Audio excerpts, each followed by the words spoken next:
নবীজি সাল্লাল্লাহু আলাইহি ওয়াসাল্লামের সিরাত অনুসরণের মাধ্যমে একদল মানুষ দুনিয়ায় সফল হবে।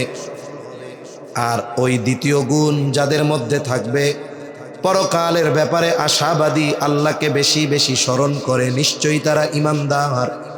বলে তারা যখন নবীজি সাল্লাল্লাহু আলাইহি ওয়াসাল্লামের আদর্শ অনুসরণ করবে, তাদের দুনিয়ার জীবন সুন্দর হওয়ার সাথে সাথে তাদের আখিরাতের জীবনটাও সুন্দর হয়ে যাবে। তবে নবীজির জীবন আদর্শ এটা সার্বজনীন এমন এক আদর্শ, যদি কোনো কাফের নবীজির জীবন আদর্শকে গ্রহণ করে তাহলে দুনিয়াতে ওই ব্যক্তি এর সুফল ভোগ করবে। কেন? কারণ সহিহ মুসলিমের এক বর্ণনার মধ্যে আসছে, হযরত আনাস রাদিয়াল্লাহু তাআলা আনহু থেকে, নেক কাজের প্রতিদানের বিষয়ে নবীজি সাল্লাল্লাহু আলাইহি ওয়াসাল্লাম বলেন, যখন কেউ কোনো নেক কাজ করে আল্লাহ তাআলা প্রত্যেকের নেক কাজ বা ভালো কাজের প্রতিদান দেন। তবে হ্যাঁ, যদি ইমানদার ভালো কাজ করে তাহলে তার নেক কাজের কিছু প্রতিদান আল্লাহ দুনিয়ায় দেন, পূর্ণ প্রতিদান দিবেন কোথায়? কিয়ামতে। আর কাফের যদি কোনো ভালো কাজ করে তাহলে তার ভালো কাজের প্রতিদান যা দেওয়ার আল্লাহ তাআলা পরিপূর্ণ দুনিয়াতে তাকে দিয়ে দিবে। তবে ঈমান না থাকার কারণে ওই ভালো কাজের কোনো প্রতিদান আখিরাতে তার জন্য নাই। তাহলে নবীজি সাল্লাল্লাহু আলাইহি ওয়াসাল্লামের জীবন আদর্শ, এর মধ্যেই আমাদের জন্য রয়েছে উত্তম আদর্শ, এবং এটা সার্বজনীন এক আদর্শ। বলে যেই অনুসরণ করবে সেই দুনিয়ায় সফল, আখিরাতে ঈমান থাকলে সফল। এখন আমি মূলত দুইটা প্রশ্নের আলোকে আলোচনা করব ইনশাআল্লাহ। প্রথম বিষয় হলো, কেন আমার আপনার নবীর আদর্শ সকলের জন্য কল্যাণকর? কেন সবার জন্য আল্লাহ তাআলা আমার আপনার নবীজির আদর্শকে আবশ্যকীয় করে দিয়েছেন? এর কয়েকটা কারণ আপনাদের সামনে বললে বুঝতে সহজ হবে। এক নাম্বার বিষয়, আমার আপনার নবীজির চারিত্রিক সনদ দুনিয়ার কেউ দেয় নাই। আমার আপনার নবীজির চারিত্রিক সত্যায়ন দুনিয়ার কেউ করে নাই। আমার আপনার নবীজির আদর্শ আর চরিত্রের সত্যায়ন করেছেন স্বয়ং আল্লাহ। কোরআনুল কারীমে আল্লাহ তাআলা বলেন, ওয়া ইন্নাকা লাআলা খুলুকিন আযীম। আল্লাহ তাআলা বলেন, নিশ্চয়ই আপনি মহান চরিত্রে অধিষ্ঠিত। অনেকে বলতে পারেন যে আমার আপনার নবীজির চরিত্রের সত্যায়ন তো আল্লাহ করেছেন, এর আগে নবীজির চরিত্র কেমন ছিল? বলে আল্লাহ তাআলা যাকে নবুয়ত দেওয়ার ইচ্ছা করেন, আল্লাহ তাআলা স্বয়ং কুদরতিভাবে তার চারিত্রিক বিষয়ের হেফাজতের জিম্মাদারি নিয়ে নেয়। এজন্য কাফেররা আমার আপনার নবীজির নবুয়তির পর বিরোধিতা তো কম করে নাই। আমাদের দেশ সহ গোটা দুনিয়ায় যদি কোনো ব্যক্তিকে তার অবস্থান থেকে সরায়া দেওয়ার চেষ্টা করা হয়, অথবা ব্যক্তিকে যদি মানুষের কাছে অবিশ্বাসযোগ্য গড়ে তুলতে হয়, সবচাইতে বড় আঘাত হানে তার চরিত্রের উপরে। ঠিক কিনা বলেন? চরিত্রের উপরে আঘাত আনে। অথচ এই লোকটার চরিত্রে কোনো দোষ নাই, কিন্তু এরপরেও মিথ্যা অপবাদ দিয়ে হলেও মানুষ চেষ্টা করে যে ওই ব্যক্তির গ্রহণযোগ্যতা, সম্মান সমাজের মধ্যে নষ্ট করে দিতে হবে। এই ধরনের ষড়যন্ত্র আমাদের দেশেও হয়েছে, কি হয় নাই? আফসোস লাগে, কিছু মানুষ কিন্তু বিশ্বাস করে নামাজি ভালো মানুষ, তারাও বলে ভাই কিছু না হইলে কইছে নাকি, বলে কি বলে না? কিন্তু আমার আপনার নবীজির চরিত্রের ব্যাপারে কাফেররা বারবার হত্যার অপচেষ্টা করলেও আমার আপনার নবীজির চরিত্রের ব্যাপারে কখনো তারা অপবাদ দেওয়ার দুঃসাহস করে নাই। বরঞ্চ আমার আপনার নবীজির নবুয়তির বহু আগে কাফেররা আমার আপনার নবীজির উপাধি দিয়েছে আল আমিন, as-সাদিক, সত্যবাদী, আমানতদার। আমার আপনার নবীজির এই উপাধি কাফেররা দিয়েছে নবুয়তির বহু আগে। আল আমিন উপাধি দিয়েছে কাফেররা আমার আপনার নবীজি যখন নবুয়ত পাওয়ার পর প্রকাশ্যে যখন দ্বীনের দাওয়াত দিবেন, আল্লাহ তাআলার আদেশ, এখন আর গোপনে দাওয়াত দিলে হবে না, প্রকাশ্যে আপনি এই দাওয়াত পৌঁছায়া দেন। নবীজি এইবার সাফা পাহাড়ের উপরে দাঁড়ায় গেলেন। মক্কাবাসীকে আহ্বান করলেন, ডাকলেন। আর এক বর্ণনায় আসছে আবু কুবাইস পাহাড়ের উপরে নবীজি দাঁড়িয়েছেন। যদিও শব্দের পার্থক্য মনে হয়, কিন্তু দুইটা সাংঘর্ষিক কথা নয়। কেননা সাফা পাহাড় এটা আবু কুবাইস পাহাড়েরই একটা অংশ। এই হিসাবে দুইটা যদি কেউ বলে দুটোই সঠিক। সাফা পাহাড়ের উপরে দাঁড়াইলেন, মক্কাবাসীকে আহ্বান করা হলো। আবু কুবাইস পাহাড়ের একটা বৈশিষ্ট্য ছিল, বলে কোনো ব্যক্তি যদি জুলুমের শিকার হতো, হোক সে পরিচিত হোক সে অপরিচিত, হোক সে ধনী হোক সে গরিব, হোক সে সাদা হোক সে কালো, ওই পাহাড়ের উপরে দাঁড়িয়ে সাহায্যের জন্য যদি কেউ মক্কাবাসীকে আহ্বান করত, কে ব্যক্তি সেটা দেখতো না। ওই পাহাড়ের মর্যাদার কথা চিন্তা করে সকলে ওই ব্যক্তির সাহায্যের জন্য ছুটে আসত। আমরা যেমন ওয়াজ মাহফিলে আসি কেন? ওয়াজ মাহফিলে আমরা কিছু মানুষ আসি আল্লাহ এবং রসুলের মহব্বতে, সাথে সাথে কিছু মানুষ আসে ব্যক্তির মহব্বতে, ঠিক না? আপনি এক ব্যক্তিরে মহব্বত করেন, এটা কিন্তু পাপের কোনো কিছু না। তবে হ্যাঁ, আপনি ওই মুমিন ভাইকে মহব্বত করতেছেন, এই মহব্বতটা আল্লাহর জন্য হতে হবে। কার জন্য? তাহলে তো সমস্যা নাই। যদি চিন্তা করেন ওনার গলার সুর ভালো, একটু যাইয়া শুনে আসি, তাহলে তো এটা সুরের জন্য হইল, আল্লাহর জন্য হইল না। না, ওই বুজুর্গ মানুষ, ওনার জবান দিয়ে কিছু কথা বের হয় দিল পরিবর্তনের মতো। যাক, তাহলে উনি আল্লাহওয়ালা মানুষ, ওনারে মোহাব্বত করি আল্লাহর জন্য, ওনার কিছু কথা শুনি, হয়তো দিলের পরিবর্তন হতে পারে। এজন্য ব্যক্তির মোহাব্বতে আসা পাপ নয়, তবে ওই ব্যক্তির মোহাব্বতটা হবে তাও কার জন্য? জোরে কর, আল্লাহর জন্য। নবীজি সাল্লাল্লাহু আলাইহি ওয়াসাল্লাম পাহাড়ে দাঁড়ায় আহ্বান করলেন। যেখানে অপরিচিত একজন ব্যক্তির ডাকে মক্কাবাসী হাজির হয়ে যায়, সেখানে আজকে ডাক দিয়েছে আল আমিন। দলে দলে সবাই হাজির। ও আল আমিন, কেন তুমি আমাদেরকে ডেকেছ?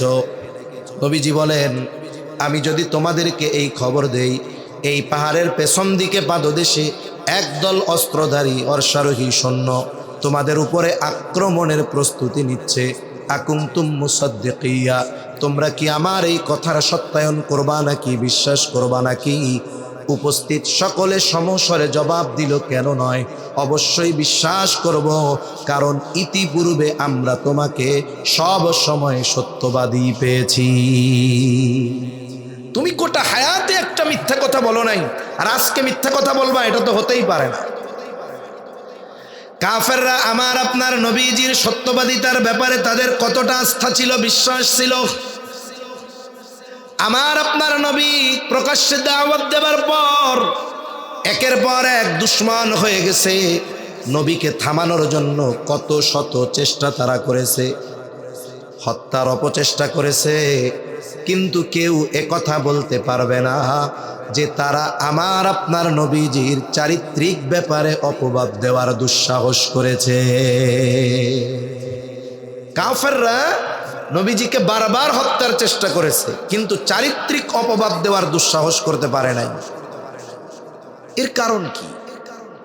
এর প্রথম কারণ হলো, শরীয়তে ইসলামে যত কিছু নিষিদ্ধ আছে, হারাম আছে, আমার আপনার নবী শরীয়তে এটা হারাম হওয়ার পূর্বে, নবুয়াতির পূর্বে এই ধরনের কোনো কাজ আমার আপনার নবীর দ্বারা সংগঠিত হয় নাই, আল্লাহ করতে দেন নাই। সুবহানাল্লাহ বলে।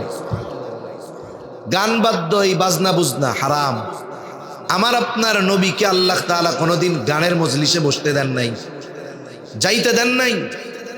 হাদিসের মধ্যে ঘটনা আছে, একবার এক বিবাহের অনুষ্ঠানে রাতের বেলা জমজমাট, খাওয়া দাওয়ার পরে সারা রাত ব্যাপী গান বাদ্য হবে। নবীজি তখন ছোট, সবাই অপেক্ষা করতেছে কখন ডাক আসবে, আর আমরা আগে গিয়া বৈশা সুন্দর মতো গান দেখমু শুনমু, সবাই অপেক্ষায়। নবীজি বলেন, আমিও বৈশা রয়েছি, ছোট মানুষ তখন। হঠাৎ ডাক আসছে, আসো ওই জায়গায় আসো। সবাই তো দৌড়াইতেছে, আগে গিয়ে বসতে হবে। ওই সময় তো আর মাইক টাইক নাই, যে যত কাছে বসবে সে তত ভালো শুনবে, সে তত ভালো দেখবে। নবীজি বলেন, ডাক তো দিছে, আমার দু চোখ জুড়ে ঘুম চলে আসছে। আমার সাথের লোকেরা বলছে তাড়াতাড়ি আসো, আমি ঘুমে নড়তে পারি না, আমার অবস্থা দেখে ওরা চলে গেছে। বলে, আমি এবার ঘরের বাড়ির এক কর্নারে শুয়ে পড়ছি, এমন ঘুম, সারা রাত কি হয়েছে আমি কিছুই জানি না। সকালবেলায় সূর্যের আলো যখন চেহারার উপরে পড়ছে, এরপরে আমার ঘুম ভাঙছে, গোটা রাত কি হয়েছে আমার কোনো খবর নাই। সুবহানাল্লাহ। এজন্য কাফেররা কখনো বলতে পারে নাই, ও মুহাম্মদ তুমি এখন বাদ্যযন্ত্র হারাম বলতেছ, কিন্তু তুমি তো এক সময় এটার সাথে জড়িত ছিলা। বলতে পারে নাই। কেন? বলে আল্লাহ হেফাজত করেছে। শরীয়তে ইসলামে মদ্যপান আল্লাহর নবীজি নবুয়ত পাওয়ার পরপরই হারাম হয় নাই, অনেক পরে হারাম হয়েছে। কিন্তু কেউ এ কথা বলতে পারবে না আমার আপনার নবীজি নবুয়তির পরে যখন মদ হারাম হয় নাই, ওই সময় মদ পান তো বহুদূর, নবুয়তির আগেও আমার আপনার নবী কখনো মদ্যপান বহুদূর কোনোদিন মদের আসরেও বসেন না। অথচ ওই সময় তো হারাম ছিল না, ওই সময় তো ওনারে নবুয়ত দেওয়া হয় নাই। কাফেররা তাইলে বলতো এখন হারাম বলতেছো, তুমি তো এক সময় এটা পান করছো। তার মানে সোজা কথা, শরিয়াতে যত কিছু হারাম আছে এটা নবুয়তির পর হোক অথবা বহু পরে হোক। যেমন এই যে বাজি ধরা, আবু বকর সিদ্দিক রাদিয়াল্লাহু তাআলা আনহু রোমার পারস্যের যুদ্ধ নিয়ে বাজি ধরছিলেন। হ্যাঁ, এই সূরাও নাজিল হয়েছে এই যুদ্ধ নিয়া। নবীজির সাহাবী আবু বকর সিদ্দিক রাদিয়াল্লাহু তাআলা আনহু বাজি ধরছেন। বাজি হারাম হয়েছে অনেক পরে, অথচ আল্লাহ রসুল সাল্লাল্লাহু আলাইহি ওয়াসাল্লাম নবুয়তির পরে হারাম হওয়ার আগে তো বহুদূর, নবুয়তির আগেও আমার আপনার নবী কোনোদিন এই ধরনের কর্মকাণ্ডের সাথে নবীজির সম্পর্ক ন্যূনতম ছিল না। সুবহানাল্লাহ। তার মানে আল্লাহ তাআলা যাকে নবুয়ত দিবেন তাকে এই সমস্ত বিষয় থেকে হেফাজতের জিম্মাদারি স্বয়ং আল্লাহ তাআলাই নিয়ে নেন। তাহলে প্রথম কথা, শরীয়তে ইসলামে যে বিষয়গুলো নিষিদ্ধ এমন কোনো বিষয় আমার আপনার নবীর আগে, নবুয়তির আগে, আমার আপনার নবীর নবুয়তির আগে আমার আপনার নবীজির দ্বারা সংগঠিত হয় নাই। যদি সংগঠিত হইত তাইলে কাফেররা আমার আপনার নবীজিকে ঠেকানোর জন্য অতীতের ওই বিষয়গুলোকে বারবার সামনে তুলে ধরে আনত। তবে কাফেররা আমার আপনার নবীজিকে ঠেকানোর জন্য কয়েকটা শব্দ নবীর ব্যাপারে ব্যবহার করত। তারা বলতো মুহাম্মদ পাগল, তারা বলতো মুহাম্মদ গণক, মুহাম্মদ জাদুকর, মুহাম্মদ কবি। এই চারটি বিষয় নবীজির ব্যাপারে তারা বলতো। তবে হ্যাঁ, এই চারটি বিষয় কোনো ব্যক্তির চারিত্রিক ত্রুটির জন্য কারণ হতে পারে না। তবে তাদের এই চারটা বিষয়কেও আল্লাহ তাআলা এমনভাবে কাজে লাগায়া দিছেন যে তাদের এই অপপ্রচার এক সময় নবীজির প্রচারকে, পরিচিতিকে বিশ্বব্যাপী ছড়ায়া দিয়েছে। যখন দ্বীনের দাওয়াত নবীজি প্রকাশ্যে দেওয়া শুরু করছেন, কাফেররা চিন্তা করলো ওই সময়ও কিন্তু হজ ছিল, যদিও সিস্টেম উল্টোপাল্টা ছিল, কিন্তু হজ ছিল। পৃথিবীর বিভিন্ন প্রান্ত থেকে মানুষ বাইতুল্লায় আসত জিয়ারত করার জন্য। কাফের সর্দারেরা চিন্তা ভাবনা করতেছে যে মুহাম্মদ সাল্লাল্লাহু আলাইহি ওয়াসাল্লাম সে তো নতুন এক ধর্মের প্রবর্তন করছে, নতুন এক ধর্মের প্রবর্তক। এখন দেখা গেল বিভিন্ন দেশ থেকে যখন লোকজন আসবে, সে যদি তার ওই ধর্মের কথা মানুষদের কাছে বলে, মানুষ যদি তার দলে ভিড়ে, তাইলে তো আমাদের লোক সংখ্যা কমে গেল। তা কি করা যায়? মানুষদেরকে সতর্ক করতে হবে। সতর্ক কিভাবে করবা? বলে মক্কা প্রবেশের চতুর্দিকে যেই রাস্তাগুলো আছে, এই রাস্তার একেবারে মুখে এক এক গ্রুপ দাঁড় করায় দিছে। মনে করেন পশ্চিম দিকে এক গ্রুপ দাঁড় করায় দিছে। ওই অঞ্চল থেকে যারা আসবে আর কাফেরদের প্রতিনিধিরা বলবে, এই শোনো শোনো শোনো, তোমরা তো বাইতুল্লাহ যাইতেছ, মক্কায় যাচ্ছ, মক্কায় কিন্তু এক লোক আছে যার নাম হলো মুহাম্মদ, সে কিন্তু পাগল, খবরদার তার কাছে যাও না। উত্তর দিকে প্রবেশদ্বারে আর এক দল দাঁড়া করায় দিছে। ওই উত্তর থেকে যারা আসতেছে তারা ঘোষণা করতেছে, শোনো তোমরা তো মক্কায় যাচ্ছ বাইতুল্লাহ জিয়ারতে, মক্কায় একজন লোক আছে তার নাম মুহাম্মদ, সে কিন্তু পাগল, তার কাছে যাওয়া না। দক্ষিণ দিকে আর একজন রে দাঁড় করায় দিছে, আর এক গ্রুপ। ওই দিক দিয়ে যারা আসা মাত্রই তারা তাদের সতর্ক করে দিয়ে বলে, শোনো মক্কায় একজন লোক আছে মুহাম্মদ, খবরদার তার কথা শুনবা না, তার কাছে যাবা না, সে কিন্তু একজন গণক, পূর্ব দিক দিয়ে যারা আসতেছে ওই প্রবেশদ্বারে এক গ্রুপ দাঁড় করায় দিছে, যেই আসে তার কানে পৌঁছায় দেয়, শোনো মক্কায় একজন লোক আছে, তার নাম হলো মুহাম্মদ, সে কিন্তু ভয়ানক একজন জাদুকর, খবরদার তোমরা তার কাছে যাবা না, তার কথা শুনবা না। নবীজি সাল্লাল্লাহু আলাইহি ওয়াসাল্লামের পরিচিতি ওই মক্কার কিছু এলাকায়। পৃথিবীর বিভিন্ন দেশ থেকে যেই লোকগুলো আসতেছিল তারা কি জানতো যে মক্কায় মুহাম্মদ নামে একজন ব্যক্তি আছে? তারা জানতো? আল্লাহ কয় দাঁড়া, ইউটিউব নাই, তাতে কি হয়েছে? তোদের নাম দিয়েই সারা পৃথিবীর আগত মানুষের কানে আমি আমার হাবিবের নাম পৌঁছায়া দিব। সুবহান। আর মানুষের অভ্যাস কি জানেন? মানুষের অভ্যাস হইল আল ইনসানু হারিসুন আলা মা মুনিআ, বলে যেইটার ব্যাপারে ওনারে জোর দিয়ে মানা করা হবে শয়তান কয় এটা কর, নইলে তোর ভালো লাগবে না। এখন যারা আসছে এরা তো বিভিন্ন রুচির মানুষ, মক্কায় ঢুকছে, সবার মুখে এক শব্দ, মুহাম্মদ কে রে, মুহাম্মদ কে রে, সবার কাছে এক শব্দ, কে মুহাম্মদ। এখন কারো তো জাদু ভাল লাগে, কেউ চিন্তা করে গণকের কাছে হাত দেখামু, কেউ চিন্তা করে একটু পাগল দেখমু, কেউ চিন্তা করে একটু কবিতা শুনমু। এখন সবাই খোঁজে কই সে মুহাম্মদ, সবাই খুঁজতে খুঁজতে নবীজির কাছে যায়। কেউ পাগল দেখতে যায়, কেউ জাদুকর দেখতে যায়, কেউ কবিতা শুনতে যায়। বলেন তো আমার নবী কি এইগুলার কোনো কিছু? নবীজির কাছে তো কিচ্ছু নাই, কিন্তু একটা জিনিস আল্লাহ পাঠাইছেন, সেটার নাম হলো কোরআন। কি জোরে কোন? কোরআন। নবীজির কাছে যে যায় নবীজি তারে কোরআন শোনায় দেয়। আমি মাঝে মধ্যে একটু চিন্তা করি, আমাদের বাংলাদেশে এই শীতের মৌসুমে শত শত হাজার হাজার কেরাত সম্মেলন হয়। আমাদের পরহেজগার বুজুর্গান এদিন যারা আছেন তারা একটু বিরক্ত হওয়ার কারণ আছে। কারণ যেই সমস্ত কারি সাহেবরা অধিকাংশ আসে, অনেকের আকীদার ক্ষেত্রে সমস্যা আছে না নাই? কথা কন না কেন? এটা কি মিথ্যা কথা? ইরান থেকে কারি একজন নিয়ে আসছেন, জিন্দাবাদ দিচ্ছেন তারে, অথচ তার মতবাদ কি সরাসরি ইসলামের সাথে সাংঘর্ষিক। আপনি তার স্লোগান দিচ্ছেন, তার কণ্ঠে তিলাওয়াত শোনার জন্য তারে নিয়ে আসছেন। এমন লোক আনছেন কোরআন তিলাওয়াত সুন্দর, কিন্তু সুন্নাতের কোনো ধার তার কাছে নাই। ভাই, না তো সুরাতে সুন্নাত আছে, না তো পোশাকে সুন্নাত আছে। জিন্স আর টাই প্যান্ট পরে আমাদেরকে কোরআন শোনাচ্ছে। কোরআনের ব্যাপারে আমার আপত্তি নাই, বুজুর্গানে দ্বীনের আপত্তি নাই, কিন্তু যিনি এত সুললিত কোরআন শোনাচ্ছেন তার মধ্যে কোরআনের ধারক যিনি, তার আদর্শ তার মধ্যে নাই, তাইলে এই কোরআন কানে শুনতে মজা লাগবে, হৃদয় স্পর্শ করতে পারবে না। সাময়িক মজা লাগবে, এটাই বাস্তব। যারা শুনে সাময়িক মজা লাগে, ওই মজারও প্রভাব আছে অনেক। যখন আসে তিলাওয়াত করে, আমি ভাবি আর কি, আমার ভাবনার কথা বলতেছি, যে আমার মনে হয় এই দাড়িবিহীন সুন্নাতবিহীন কারি সাহেবরা তিলাওয়াত যখন করে তো কোরআন, যখন হাজারো লক্ষ মানুষ তিলাওয়াত শোনে, কারি সাহেব যখন লম্বা এক টান দিয়া শেষ করে, গোটা ময়দানের মানুষ কেমন যেন তাকবীর দেওয়ার জন্য কোমরে গামছা বাঁধে, ঠিক কিনা বলেন? তা দাড়িবিহীন সুন্নাতবিহীন একজন মানুষের জবানে তিলাওয়াত শুনে যদি এই প্রভাব হয়, তাহলে আল্লাহর স্বয়ং যার কাছে কোরআন নাজিল করেছেন তিনি যখন তিলাওয়াত করতেন, ওই তিলাওয়াত কতই না মধুর আর কতই না মজার, আর ওই তিলাওয়াতের প্রভাব শ্রোতার হৃদয়ে কতই না প্রভাব ফেলত। নবীজির কাছে তারা আসত জাদু দেখার জন্য, কবিতা শোনার জন্য। নবীজি তাদের শোনায়া দিতেন কোরআন।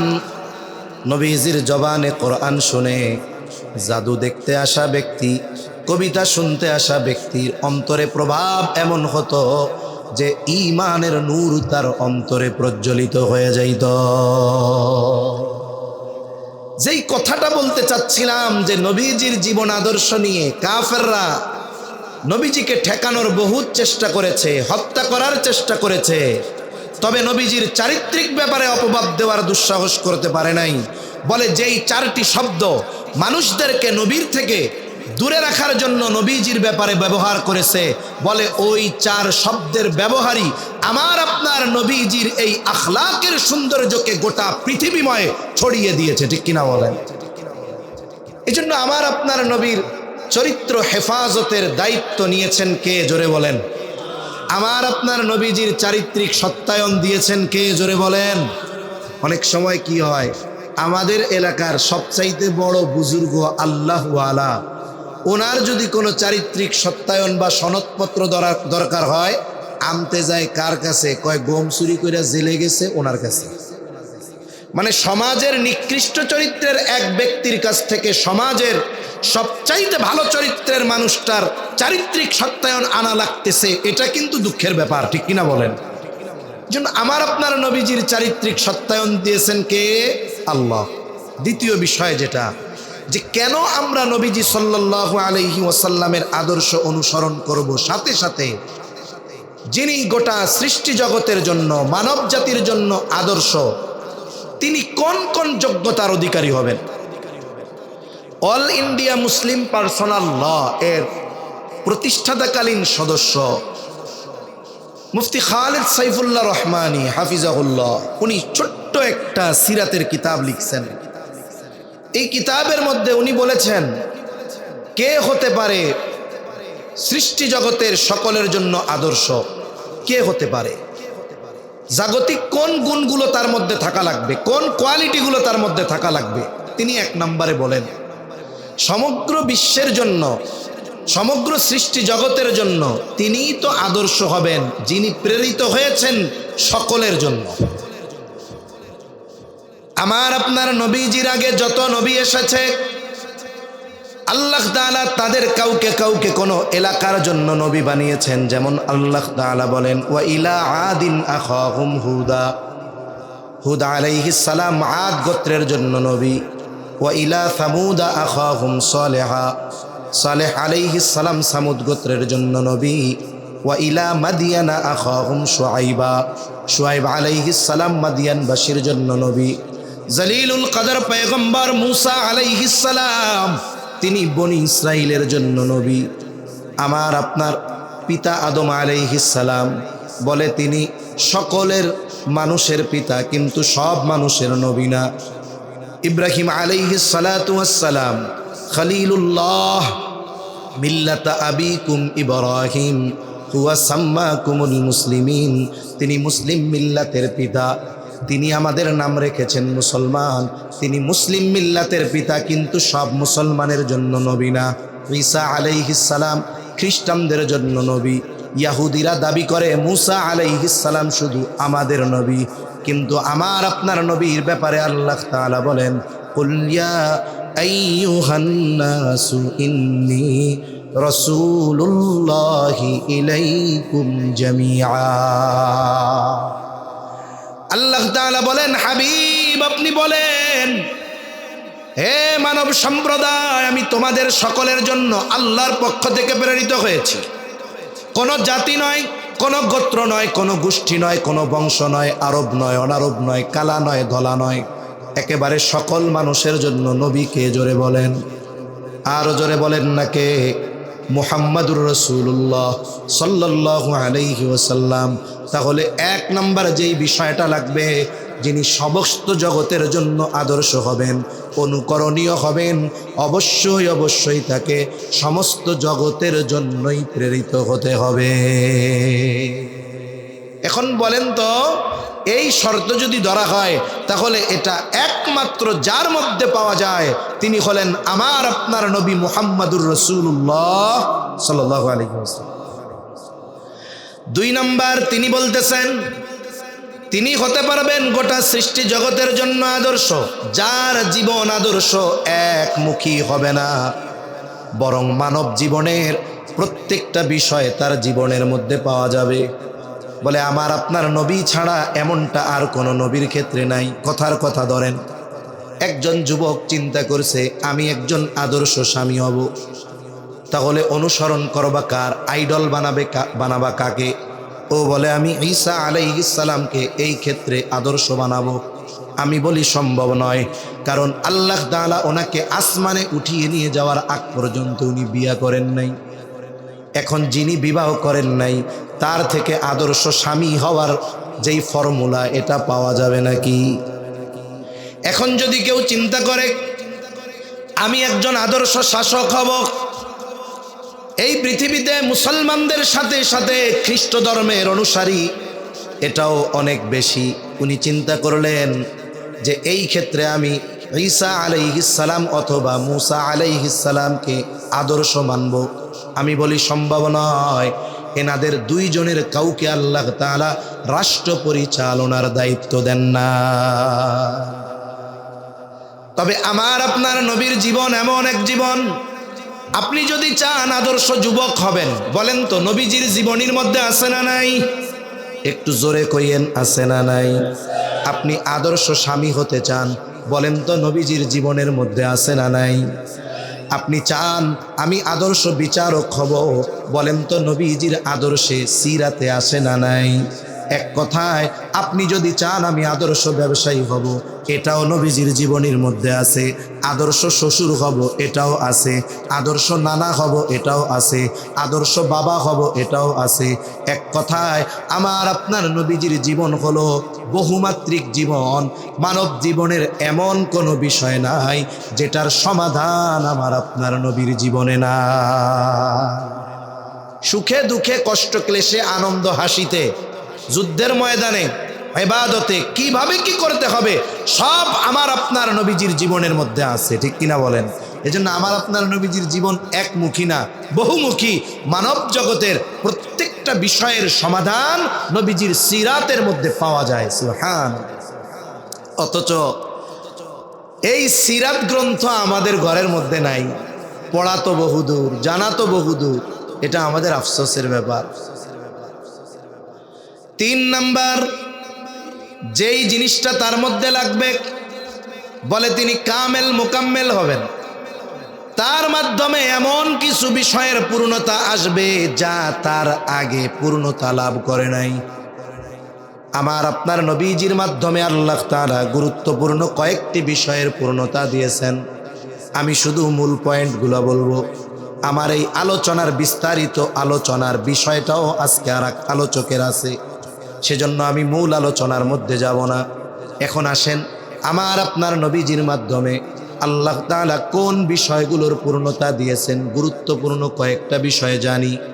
1 নাম্বার, আমার আপনার নবীজির মাধ্যমে আল্লাহ তাআলা ইসলামের পূর্ণতা প্রদান করেছে। আল্লাহ তাআলা বলেন, আল ইয়াউমা আকমালতু লাকুম দীনাকুম ওয়া আতমামতু আলাইকুম নি'মাতি ওয়া রাদিতু লাকুমুল ইসলাম দীনা।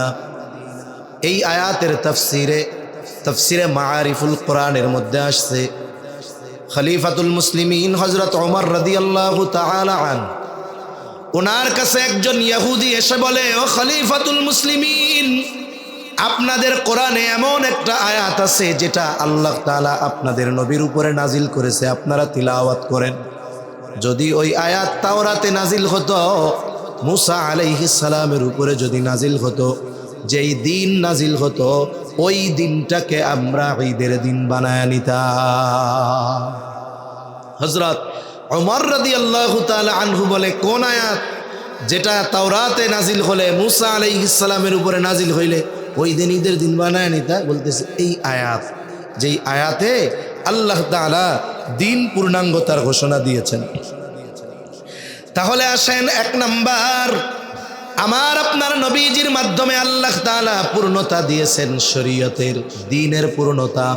আল্লাহ বলেন, আল ইয়াউমা আকমালতু লাকুম দীনাকুম, আজকে আমি তোমাদের জন্য তোমাদের দিন তথা জীবন ব্যবস্থাকে পূর্ণাঙ্গ করলাম। তাহলে ইসলাম হলো পূর্ণাঙ্গ এক জীবন ব্যবস্থার নাম। ঠিক কিনা বলেন? জীবন ব্যবস্থা মানে কি? শুধু নামাজ পড়বো, রোজা রাখবো, হজ যাকাত, এটাই? হ্যাঁ, মানব জীবনের যত দিক আছে সব বিষয়ের সমাধান ইসলামে আছে। ঠিক কিনা? ব্যক্তিগত জীবন বলেন, পারিবারিক জীবন বলেন, সামাজিক জীবন বলেন, অর্থনৈতিক জীবন বলেন, রাষ্ট্রীয় জীবন বলেন, শুধুমাত্র রাজনীতি আর বিচার টিচার কোরআনে নাই, এটাও আছে। কেমনে বিচার করতে হবে এগুলো ইসলামে আছে? জোরে কোন আছে? তাহলে দেখি অনেকে বলে যে ইসলামে এগুলা নাই। আমরা ইসলাম বুঝি মসজিদের মধ্যে নামাজ কালাম এতটুকু।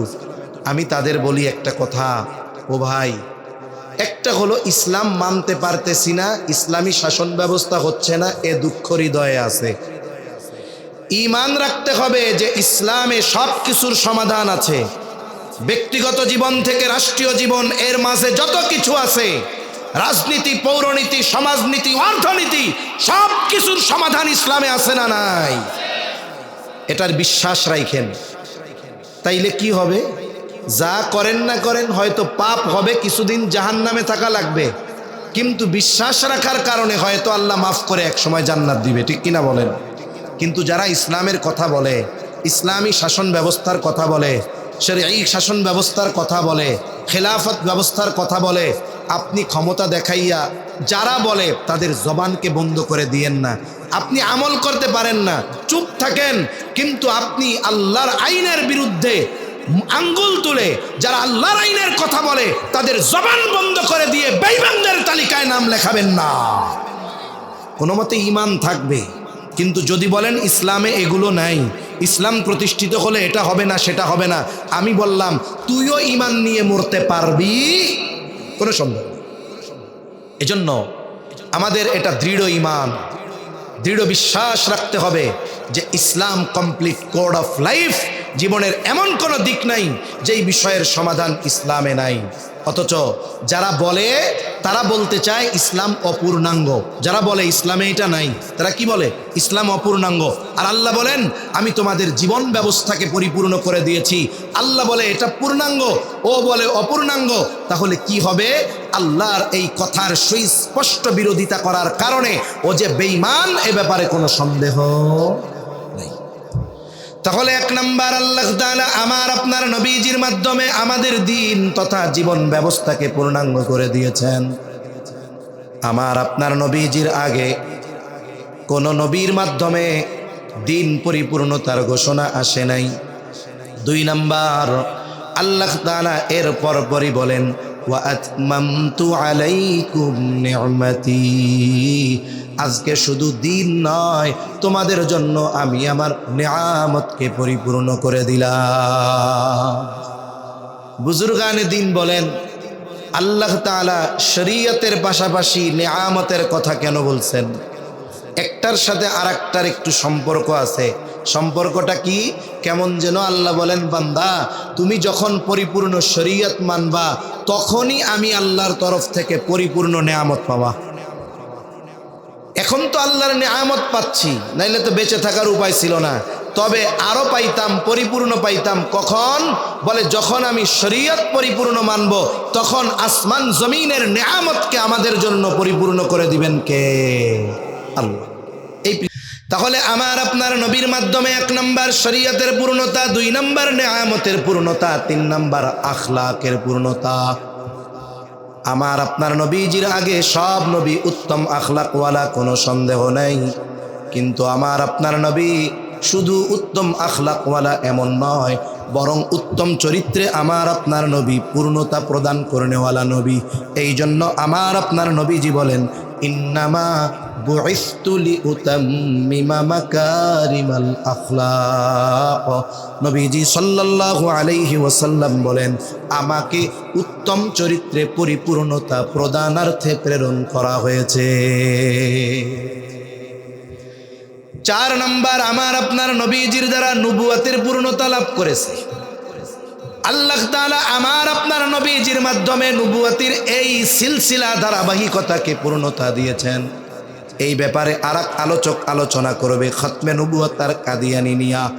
আমি আমার আলোচনার মধ্যে একটা অংশ আসলো, এই জন্য বললাম ওই যে তিন নাম্বার বিষয়, কে গোটা সৃষ্টি জগতের জন্য আদর্শ, বলে যার মাধ্যমে এমন কিছুর পূর্ণতা আসবে যা তার আগে পূর্ণতা লাভ করে নাই। আমার আপনার নবীর মাধ্যমে কি পূর্ণতা পেয়েছে? গুরুত্বপূর্ণ বিষয়গুলোর মধ্যে এক নাম্বার শরীয়ত, দুই নাম্বার নিয়ামত, তিন নাম্বার আখলাক, আর চার নাম্বার নবুয়ত। চার নাম্বার বিষয়, কে সৃষ্টি জগতের জন্য অনুকরণীয় হতে পারে? বলে তার কাছে আল্লাহ প্রদত্ত ওহীর বিধান তার অনুসারীদের কাছে নির্ভুলভাবে সংরক্ষিত থাকতে হবে। বলেন তো, এই পৃথিবীতে আল্লাহ অনেক কিতাব নাজিল করেছেন, বড় চারখানা। এই পৃথিবীতে ইহুদি ধর্মের অনুসারীরা আছে, এরা বলে আমরা মূসা আলাইহিস সালামের অনুসারী। বলেন তো গোটা দুনিয়া খুঁজে তাওরাতের নির্ভুল একটা কপি পাওয়া যাবে নাকি? জোরে কন, পাওয়া যাবে নাকি? ঈসা আলাইহিস সালামের অনুসারীরা খ্রিস্টান, বলেন তো গোটা পৃথিবীতে তন্ন তন্ন করে খুঁজে ইনজিলের একটা নির্ভুল কপি পাওয়া যাবে নাকি? জোরে কইয়েন, একটু পাওয়া যাবে নাকি? বলেন তো জাবুরের একটা নির্ভুল কপি পাওয়া যাবে নাকি?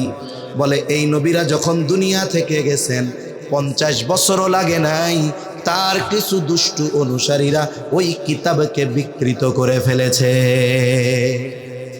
কিন্তু আমার আপনার নবীজির উপরে যেই কিতাব নাজিল হয়েছে তার নাম কি? জোরে কন, আরো জোরে বলেন কি? 1500 বছর আগে। ও ভাই, একটা নুক্তা পরিবর্তন হয়েছে। জোরে কন, হয়েছে।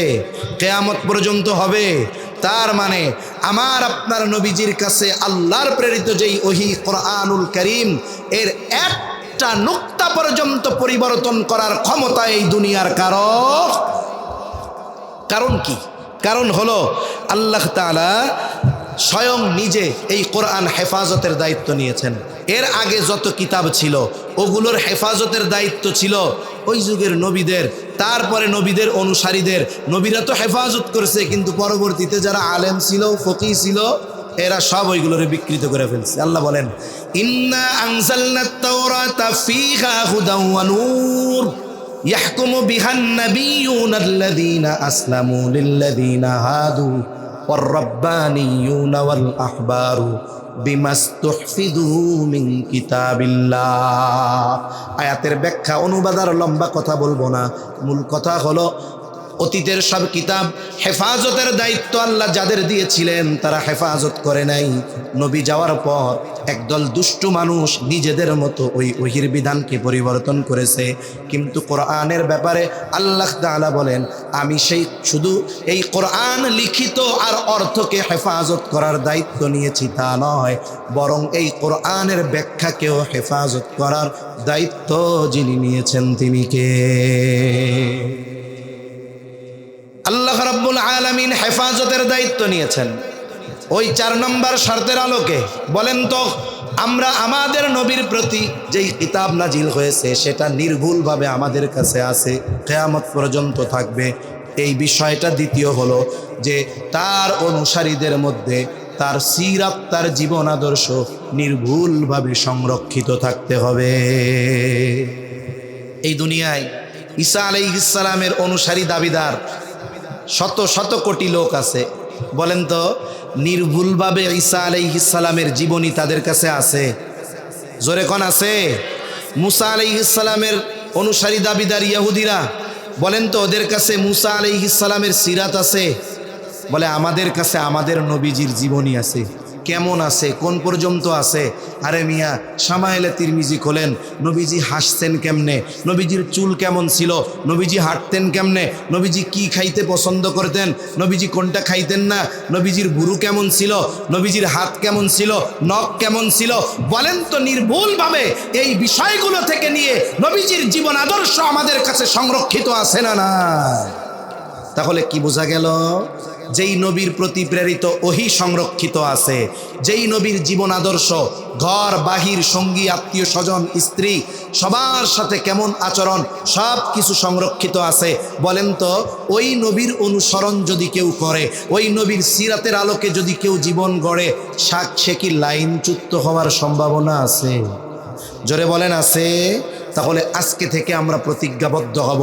আল্লাহ বলেছেন যেহেতু আমরা আখিরাতের ব্যাপারে আশাবাদী, আল্লাহকে স্মরণ করি, আল্লাহ বলেছেন তাহলে বিশেষ করে তোমাদের জন্য রাসূলের জীবন আদর্শের মধ্যে উত্তম আদর্শ রয়েছে। যদি ওই আদর্শ, ওই সিরাতের আলোকে জীবনকে সুসজ্জিত করো, তাহলে তোমার রাস্তা একটাই সোজা, সেটার শেষ গন্তব্য হলো আল্লাহর জান্নাত। ঠিক কিনা বলেন? এই জন্য আপনাদেরকে আজকে আমি একটা অনুরোধ করব, আবার একটু বলি, কেউ রাগ হবেন না। আমাদের সাথে কি দুশ্মনী আছে? জোরে বলেন আছে? আবার হাত উঁচা করেন। কার কার ঘরে নবীজির একটা জীবনী আছে? একেবারে সত্য করে হাত উঁচা করেন। এবার হাত নামান। সিরাতে খাতামুল আম্বিয়া ছোট্ট একটা কিতাব, এটা থেকে নিয়ে অনেক বড় বড় সিরাত আছে। এমন কয়জন আছেন যে মাদ্রাসার লোকজন হাতুসা করবেন না, কারণ ওনারা তো আলেম হইতে গিয়া সিরাতে খাতামুল আম্বিয়া পড়াই লাগছে। এজন্য আপনারা বাদে অন্য যারা আছেন বলেন তো, নবীজির সিরাত হোক 1 খণ্ডের, হোক 2 খণ্ডের, হোক 3 খণ্ডের, যে একটা খণ্ড সিরাত আমি পরিপূর্ণ পড়ছি, ওলামা একরাম তালিবুল ইলম বাদে, একজন একটু হাত উঁচা করেন। কেউ আছে? কে কে কে উঠাইছেন? একটু দাঁড়ান দাঁড়ান দাঁড়ান। আলেম না তো আবার? আলেম আলেম না, ওনারে আমি একটা হাদিয়া দিব। আসেন আসেন, এদিকে আসেন। কই আসেন এদিকে। একটু চিন্তা করেন, এই জায়গার লোক কিন্তু কম না, কিন্তু দেখুন একজন ব্যক্তিও আমরা, যেই নবীর সুপারিশবিহীন কিয়ামতে বিচার শুরু হবে না, যেই নবীর ব্যাপারে স্বীকৃতি না দিলে ঈমান নসিব হবে না, যেই নবীর আদর্শ অনুসরণ না করলে ইবাদত কবুল হবে না, যেই নবী ছাড়া পারাপারের কোনো উপায় নাই, অথচ সেই নবীর জীবনী একটা সিরাত আমরা অধ্যয়ন করতে পারি নাই। বলেন এটা আমাদের জন্য আনন্দের না লজ্জার? জোরে বলেন, আনন্দের না লজ্জার? লজ্জার। এটা আমাদের জন্য বড় লজ্জার। তাই আজকে এই 3 দিনব্যাপী ঐতিহাসিক তাফসীরুল কোরআন মাহফিল থেকে আমরা ওয়াদাবদ্ধ হব ইনশাআল্লাহ, যে আমরা প্রত্যেকেই সর্বপ্রথম বড় মোটা 10 খণ্ডের কেনার দরকার নাই, একটা সিরাতে খাতামুল আম্বিয়া কিনবো ইনশাআল্লাহ। আমরা কিনবো এবং কমপক্ষে এই একটা সিরাতের কিতাব পরিপূর্ণ পড়ব। সকলে কোন ইনশাআল্লাহ? আরো জোরে কোন ইনশাআল্লাহ? আল্লাহ সুবহানাহু ওয়া তাআলা আমাদের সবাইকে নবীজির সিরাত অধ্যয়ন করে নবীজির এই আদর্শের আলোকে দুনিয়ার জীবন সুসজ্জিত করার তৌফিক আল্লাহ দান করেন। সকলে জবান খুলে বলি আমিন, আরো জোরে বলি আমিন। ওয়া আখিরু দাওয়ানা